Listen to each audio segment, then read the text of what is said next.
Hello, नमस्ते, सत श्री अकाल, आदाब। स्वागत है आपका न्यूज़ मैनिएक में, a place for daily news development, जहां आपको मिलता है daily dose of current affairs for various competitive exams. मैं हूं यतेंद्र सिंह और मैंने अपनी मास्टर्स करी है फूड एंड न्यूट्रिशन में। आप मेरे साथ मेरे सोशल मीडिया हैंडल्स पर भी जुड़ सकते हैं, और अगर आप मेरे साथ इंडियन पॉलिटी पढ़ना चाहते हैं तो आप मेरे टेलीग्राम पर भी मुझसे जुड़ सकते हैं, जहाँ मैं डेली लिंक शेयर करता हूँ डेली लाइव क्लासेस का। बढ़ते हैं आज की पहली न्यूज़ की तरफ। आज न्यूज़ थोड़ी कम थी, जब most of the news majorly politically motivated और अपॉन द पॉलिटिकल न्यूज़। हमको पता है कि एग्ज़ाम्स के लिए हमें उतना पॉलिटिकल न्यूज़ ज़्यादा पढ़नी नहीं चाहिए। आज का पेपर थोड़ा छोटा था। एक न्यूज़ और थी, उसमें स्पेशली माली की, वो मैंने आज कवर नहीं करी है, वो मैं कल अच्छे से कवर करूँगा। हम सबको पता है कि माली में कूप हो गया, वहाँ की जो मिलिट्री ने दोबारा से सरकार ओवरटेक कर ली है, तो उसके बारे में कल अच्छे से बात करूँगा। अभी बात करते हैं इसके बारे में। आज की पहली न्यूज़, मैटर ऑफ कंपनसेशन। हम सबको पता है कि अभी 3 दिन पहले जो है हमारी जीएसटी का कंपनसेशन की मीट हुई थी। जीएसटी कंपनसेशन मीट या जीएसटी काउंसिल मीट भी उसको हम जनरली कहते हैं। ठीक है, तो सबसे पहले हमें जो एग्जाम पॉइंट ऑफ से याद करने की चीज़ है, जो आपके एसएससी के या एफ कैट के में डायरेक्ट क्वेश्चन बन सकता है, और सीडीएस में भी एक ऑप्शन में रखा जा सकता है कि this GST council meet was which number. तो पहले तो ये 43rd goods and service tax GST council meet थी। ठीक है, साथ ही साथ हमको ये भी समझना चाहिए कि ये जीएसटी कंपनसेशन है क्या। ठीक है, जब हम बात करते हैं कंपनसेशन की, कंपनसेशन का मतलब होता है कि चीज़ को कवर अप करना। तो हुआ क्या था, जब जीएसटी लाई गई थी तो सेंटर और स्टेट के बीच में एक ऐसा समझौता हुआ था, एक ये डील हुई थी कि क्योंकि अब पूरे देश में एक ही टैक्स लग गया है, और पहले टैक्सेस से सेंटर का रेवेन्यू आता था, जो स्टेट टैक्स लगते थे उनसे स्टेट को पैसा मिलता था। तो अब क्योंकि स्टेट टैक्स रह नहीं गया है, तो स्टेट्स को लॉस होने लगा। तो सेंटर और स्टेट के बीच में डील हुई कि आपका जो भी लॉस होता है वो सेंटर आपको रीपे करेगा, आपको जो है वो आपको पे बैक करेगा। तो पहले तो ये सिर्फ 3 साल के लिए था, 2017 से 2020 तक। अब ये 2 साल और बढ़ा दिया गया। अब ये जो जीएसटी कंपनसेशन टू स्टेट है 2022 तक जाएगा। और अभी जो है इसकी जो अपोजिशन है, जो अपोजिशन पार्टीज़ हैं, जो जिन स्टेट्स में अपोजिशन की गवर्नमेंट है, लेटर से non BJP ruling governments in the states, they are demanding to increase this years for 5 more years। तो वो चाह रहे हैं कि 2027 तक this GST compensation returning year should be increase. ठीक है, ये तो हमें एक ओवरऑल आइडिया पता लग गया। अब बात करते हैं कि जीएसटी काउंसिल होती क्या है। देखिए, जीएसटी काउंसिल एक बॉडी है जो कि आर्टिकल 279 ए के तहत बनाई गई थी। आर्टिकल 279 ए जो स्टेट गवर्नमेंट और यूनियन गवर्नमेंट को रिकमेंड करती है various goods and service taxes पे, बताती है कि क्या करना चाहिए, क्या नहीं करना चाहिए, किस आइटम पे कितना टैक्स लगाना चाहिए, कब वो टैक्स छोड़ना चाहिए, कब टैक्स जो है ख़त्म करना चाहिए, इस बारे में बात करती है। साथ ही साथ जो आपकी जीएसटी काउंसिल है, it is chaired by union finance minister, और हमको पता है कि हमारी करेंटली जो फाइनेंस मिनिस्टर हैं वो है निर्मला सीतारमन जी। ठीक है, आगे बढ़ते हैं। ये बात करते हैं कि it's a federal body. Federal body की जब हम बात करते हैं तो मतलब हो जाता है हमारा कि a body that is being run by both centre and state, a body where the distribution of power is between centre and state. तो जब हम कहते हैं कि जीएसटी काउंसिल एक फेडरल बॉडी, इसका मतलब इसमें बोथ सेंटर का, सेंट्रल गवर्नमेंट का और स्टेट गवर्नमेंट का रिप्रेजेंटेशन होगा। जब हम बात करते हैं स्टेट गवर्नमेंट, इसका मतलब अगर हमारे पास 28 स्टेट्स हैं तो हर स्टेट से कोई ना कोई आपका रिप्रेजेंटेटिव बैठा होगा। और साथ ही साथ जो है, देखिए जैसे हमने यहाँ पे लिखा है ना, ministers in charge of finance and taxation of all states will be there in the council. तो स्वाभाविक सी बात है, हर स्टेट का रिप्रेजेंटेशन हो गया, इसीलिए ये जो बॉडी आपकी फेडरल बॉडी है, और हमको पता है India is a federal country. साथ ही साथ इस जीएसटी काउंसिल मीटिंग में जो 2-3 बातें सामने निकल के आई। अब सबसे बड़ी बात हमारी कि इस जो मीटिंग हुई थी 43rd, इसने क्या रिकमेंड किया था। तो इसने रिकमेंड किया है कि relief to small tax payers who constitute 89% GST payers. ये एक बहुत बढ़िया डेटा मिल गया कि 89% ऑफ जीएसटी टैक्स पेयर्स जो हैं, हमारे जीएसटी पेयर्स जो हैं, वो इंडिया में स्मॉल टैक्स पेयर्स हैं। बचे हुए 11 टैक्स पेयर्स आर आपके big tax payers who comes from either from industrialist background, और आपके बॉलीवुड एक्टर्स एंड एक्ट्रेसेस और XYZ। ठीक है, बिजनेस ओनर्स, वो आपके रेस्ट 11 में आते हैं। बच्चे हुए पूरा 89% जीएसटी टैक्स पेयर है। साथ ही साथ इन्होंने क्या करा है कि जो लेट फीस जमा हुई, यानी कि अभी तक जिन्होंने अपना इनकम टैक्स नहीं भरा है, उस पर भी जो है कोई जो है लेट फीस जो है वो थोड़ी कम कर दी है। साथ ही साथ पिछले बहुत टाइम से डिमांड चल रही थी कि आपके जो कोविड रिलेटेड मेडिसिन हैं, या आपकी म्यूक्रोमाइकोसिस जिसे हम लोग ब्लैक फंगस कहते हैं, उससे रिलेटेड जो भी मेडिसिन थी, उस पे जो है गवर्नमेंट ने जो है टैक्स आपका कम कर दिया या हटा दिया। जैसे आपका म्यूक्रोमाइकोसिस से रिलेटेड एम्फोटेरिसिन बी थी, और साथ ही साथ आपके ऑक्सीजन कंसनट्रेटर सिलेंडर्स थे या ऑक्सीजन कंसनट्रेटर था, उस पर भी टैक्स जो आपका बहुत ही कम कर दिया है, और किसी किसी आइटम पे तो नील कर दिया है। तो ये इस बॉडी ने जो है हमारा आपकी जजमेंट थी, या इन्होंने जो अपना रूलिंग दी है, डिसीजन लिया, वो ये था। यहाँ पे हमारे लिए एग्ज़ाम के पॉइंट ऑफ व्यू से दो तीन चीज़ें समझनी बहुत इंपॉर्टेंट हो जाती हैं। वो ये कि सबसे पहले तो हमें ये समझना चाहिए कि टैक्स और सेस, आपने कई बार सुना होगा कि सेस लगा है, एजुकेशन सेस लग गया, या आपका एग्रीकल्चर सेस लग गया, ये क्या है। और साथ ही साथ टैक्स टैक्स और सेस क्या है, डिफरेंस क्या है। एक मोटी भाषा में, एक लेमन्स लैंग्वेज में हम लोग जनरली समझ लेते हैं tax and cess both are same, but actually they are not, they are different. ठीक है, तो एग्जाम पॉइंट ऑफ व्यू से पहले तो आप ये देख लीजिए कि जीएसटी कंपनसेशन कमेटी बनती कैसे है। एक तो मैंने ये स्ट्रक्चर बना दिया, और इसका आर्टिकल 279 से इसका वो अथॉरिटी है, लेकिन साथ ही साथ आपको यहाँ पे इसकी वर्किंग भी देखनी पड़ेगी, और फर्दर इसके वर्किंग डिसीजंस और रिकमेंडेशन देखनी पड़ेंगी। और आपको करेंटली में 15th फाइनेंस कमीशन भी देखनी पड़ेगी, which is very very important from the point exam point of view, और यूपीएससी के लिए तो ये बहुत ही इंपॉर्टेंट है, आप छोड़ नहीं सकते इसको। अभी जब मैं बात कर रहा था आपका टैक्स और सेस के बीच में जो डिफरेंस है वो ये है कि जो आपका सेस होता है, it is a tax on tax, यानी किसी आइटम पे मान लेते हैं कि 100 रुपये का टैक्स था, और उस पर जो है 2% का सेस लग गया, तो यानी कि सॉरी, उस पर जो है आपका 10% का टैक्स लगा और 2% का सेस लग गया। तो क्या हुआ कि जो ये अभी हो गया आपका 110 रुपये। अब हमने क्या समझा कि 10, एक लेमन्स लैंग्वेज में अगर मैं आपको बताऊं, तो हम लोग जनरली जो गलती करते हैं वो करते हैं कि 10% तो टैक्स हुआ और 2% सेस हुआ, यानी कि टोटल 12% टैक्स लग गया। नहीं, ऐसा नहीं है। ये क्या हुआ, जब हम कहते हैं cess is a tax on tax, इसका मतलब होता है कि जो 10% टैक्स लगा है आपका, उस पे 2%, यानी कि अगर आपका 100 पे 10% हुआ आपका 10 रुपये, तो 10 रुपये का 2% लगेगा आपका टैक्स। ठीक है, तो ये जो 10 रुपये का 2%, अब 10 रुपये का 2% कितना होता है बताइए, 0.2। ठीक है, तो ये 0.2 जो है आपका सेस चार्ज है। और टैक्स क्या होता है, हम सबको पता है कि सब मैंडेटरी जो फाइनेंशियल चार्ज जो है आपका वेरियस गुड्स एंड सर्विसेज पे लगता है।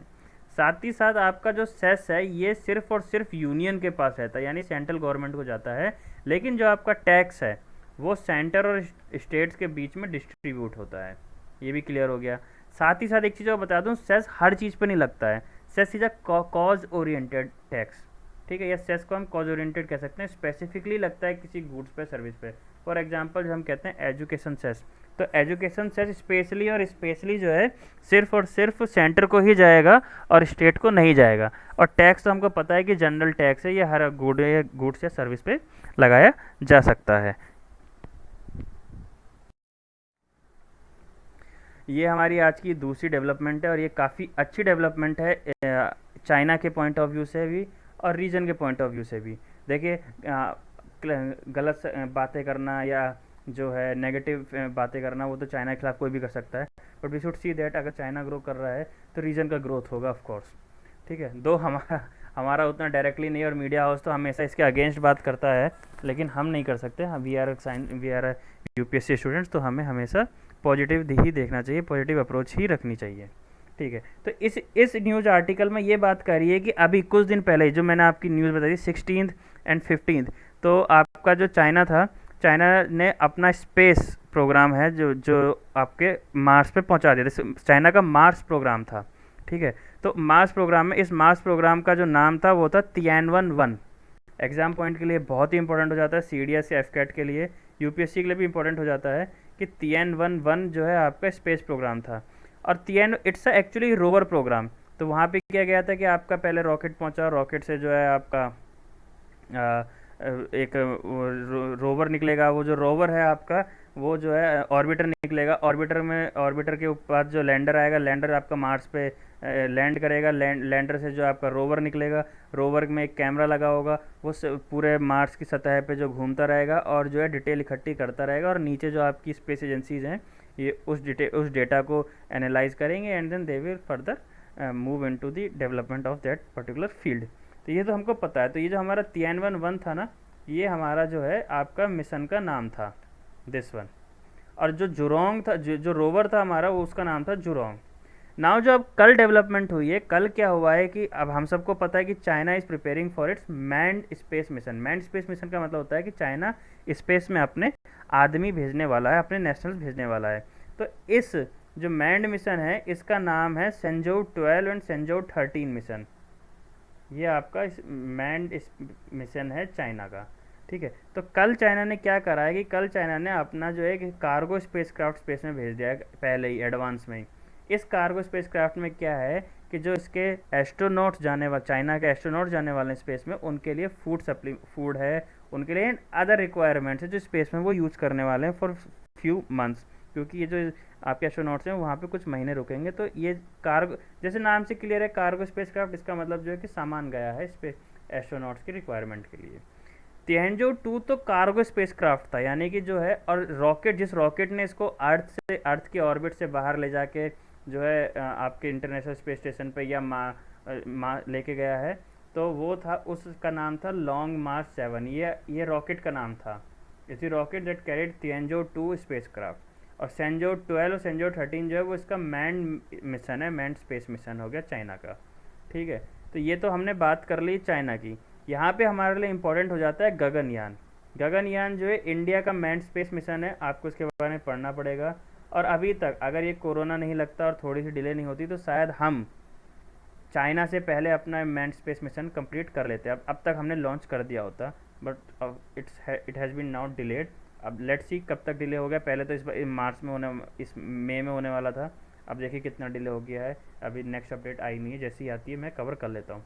साथ ही साथ आपको इंडिया का मार्स मिशन भी पढ़ना है, जिसके ऊपर एक मूवी भी बनी थी, वो देखना है आपको। साथ ही साथ आपको पढ़ना है नाविक एंड IRNSS। नाविक एंड देखिए IRNSS की फुल फॉर्म तो होती है Indian regional navigational satellite system. ये आपको हेल्प करता है जो लोकल एरियाज़ में देखने के लिए, से हमारा मेट्रोलॉजिकल डिपार्टमेंट्स हो गया, हमारा GPS हो गया। इंडिया का खुद का GPS सिस्टम, अभी तक जो हम लोग GPS कहते हैं, जियो पोजिशनिंग सिस्टम, ये अमेरिका से लिया हुआ इंडिया ने। लेकिन इंडिया ने नाविक की मदद से और IRNS की मदद से अपना खुद का जो है एक GPS सिस्टम बना लिया है। तो आपको ये भी देखना पड़ेगा, and this becomes important from the point of exam point of view. ठीक है, GS3 के पॉइंट से ये बहुत इंपॉर्टेंट हो जाता है, तो एक बार आपको ये भी देख लेना है। End of course it's a very good news. China को मुबारक हो अपनी इस सक्सेस के लिए, और जल्दी जल्द वो अपने आदमियों को स्पेस में भेजे। इससे रीजन का भी डेवलपमेंट होगा।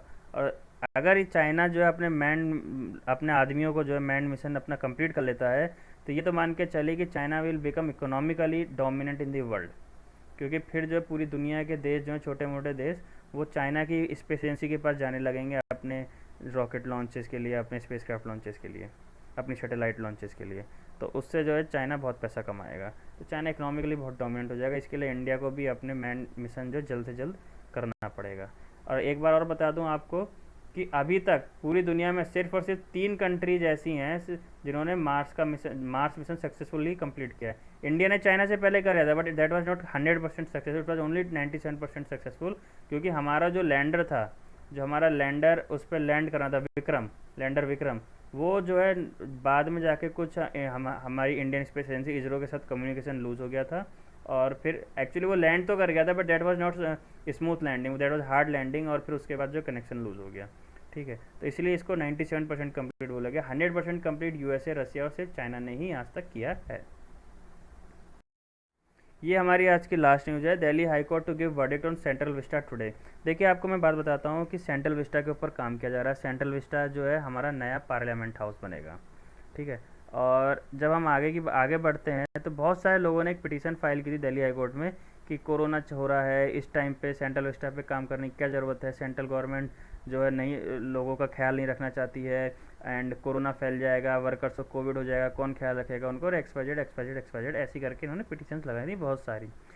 तो जब तक मैं ये मॉर्निंग में न्यूज़ आउटलेट आया था, तो जब तक मैं न्यूज़ बना रहा था तब तक मेरे पास मोबाइल में नोटिफिकेशन आ गया कि दिल्ली हाई कोर्ट ने जजमेंट दे भी दिया है। तो अब मैं आपकी बात कर रहा हूँ कि दिल्ली हाई कोर्ट ने जजमेंट दे क्या दिया है। दिल्ली हाई कोर्ट ने बोला है कि stating that the whole Central Vista project is an essential part of the national importance. The court on Monday, यानी कि आज, court on Monday said sovereign functions of parliament are also going to be conducted there and the public is vitally interested in this project. ये तो जो है court ने verdict दिया था अपना कि ये इम्पोर्टेंट है और इसका काम चलता रहना चाहिए। ऑल्सो मैं आपको बता दूं कि अक्टूबर 2022 तक इसकी डेडलाइन ली गई है मोदी गवर्नमेंट द्वारा, कि अक्टूबर 2022 तक जो है हम इसको कंप्लीट कर लेंगे। आगे की बात करते हैं। जब पिटीशंस को दिल्ली हाई कोर्ट देख रही थी तो उन्होंने पिटीशंस को रिजेक्ट करते हुए बोला कि high court said that they are politically motivated. ऐसा उन्होंने इसलिए बोला कि there are other construction works big और small going on, petitioners are not worried about workers working there. Petitioners को सिर्फ और सिर्फ सेंट्रल विस्टा दिख रहा है, लेकिन दिल्ली में और भी जगह काम हो रहा है, वहाँ के वर्करों के लिए उन्होंने कोई पिटिशन नहीं डाली। तो ये भी क्लेम किया जा सकता है या एज्यूम किया जा सकता है कि ये पॉलिटिकली मोटिवेटेड पिटिशंस हैं और इनको दिल्ली हाई कोर्ट ने खारिज कर दिया है। देखिए, आप लोगों की भी कुछ सोच होगी, समझ होगी। आप लोग इसके फेवर में होंगे, हो सकता है आप लोग इसके अगेंस्ट में हो। उससे मैं कुछ भी नहीं कहना चाहूँगा उस पर, ना ही मैं कोई बहस करना चाहूँगा। लेकिन मैं आपको एक बात बता देता हूँ कि ये एक्चुअली सेंट्रल विस्टा पे वर्क क्यों किया जा रहा है। Why is the need of Central Vista. ये सेंट्रल विस्टा की नई न्यू पार्लियामेंट हाउस की जो रिक्वायरमेंट है ये आई कहाँ से? ठीक है, तो देखिए, सबसे पहले तो एक बात कि जो we have not done delimitation since 2002। अब जब हम डीलिमिटेशन की बात करते हैं तो डीलिमिटेशन का मतलब होता है कि न्यू बाउंड्री बनाना। अब न्यू बाउंड्री में चाहे तो वो बड़ी हो सकती है या छोटी हो सकती है, साथ ही साथ कॉन्स्टिट्यूएंसीज को डिवाइड करना है according to the population, so that they get equal representation in the parliament. ठीक है, तो डीलिमिटेशन दो चीज़ों की बात हो गई। एक तो आपके साइज बड़ा या छोटा करना, और दूसरी डीलिमिटेशन जो हमारे लिए यहाँ पे इंपॉर्टेंट है, वो हमारे लिए यहाँ पे इंपॉर्टेंट है कि कॉन्स्टिट्यूएंसीज को बढ़ाना या कॉन्स्टिट्यूएंसीज को छोटा करना या न्यू कॉन्स्टिट्यूएंसीज फॉर्म करना, सो दैट इक्वल जो पॉपुलेशन है किसी भी डिस्ट्रिक्ट की या स्टेट की, उन पे इक्वल रिप्रेजेंटेशन हो सके और उनका वो रिप्रेजेंटेटिव पार्लियामेंट में आ सके और उनकी बात रख सके।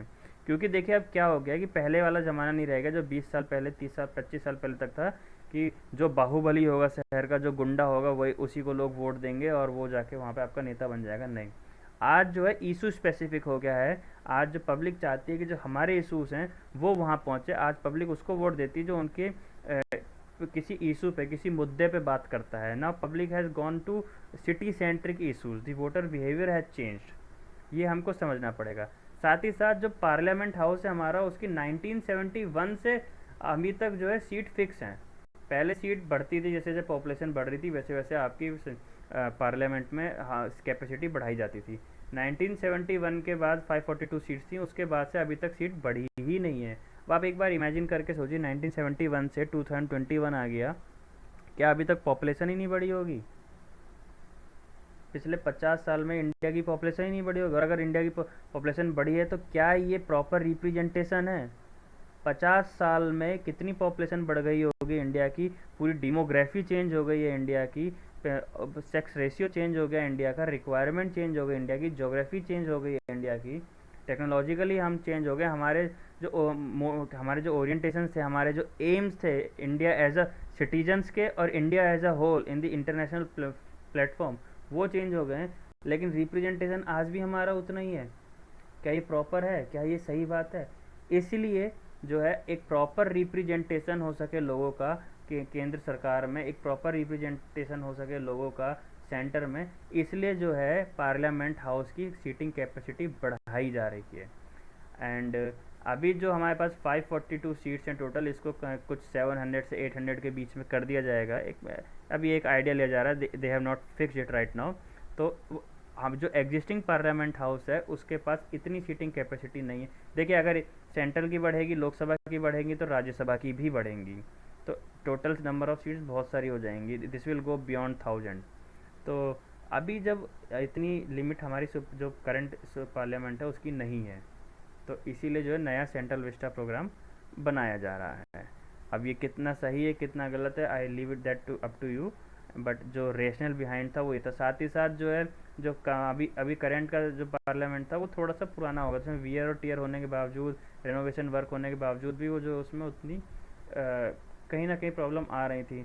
जो है सॉरी, न्यू फायर सेटिंग्स, उसके बाद न्यू आईटी सेटिंग्स, उसका न्यू ऑडियो सेटिंग्स, और हर चीज़ में। और हमको ये समझना चाहिए ये जो चेंजेस हैं ये चाहिए ही चाहिए। तो जो सेंट्रल विस्टा प्रोग्राम बनना है काफ़ी फ्यूचर ओरिएंटेड बनना है, और इसमें जो है काफ़ी हाई टेक्नोलॉजी इसका यूज़ किया जाएगा, जो हो सकता है एक आम आदमी या एक मेन स्ट्रीम में आने में अभी भी काफ़ी हमको 10-15 साल लग जाएं। तो सेंट्रल विस्टा के अंदर जो टेक्नोलॉजी यूज़ होगी या जो इस्तेमाल होगा, वो ऐसा भी बताया जा रहा है कि it will be a way step ahead then the mainstream country और सोसाइटी।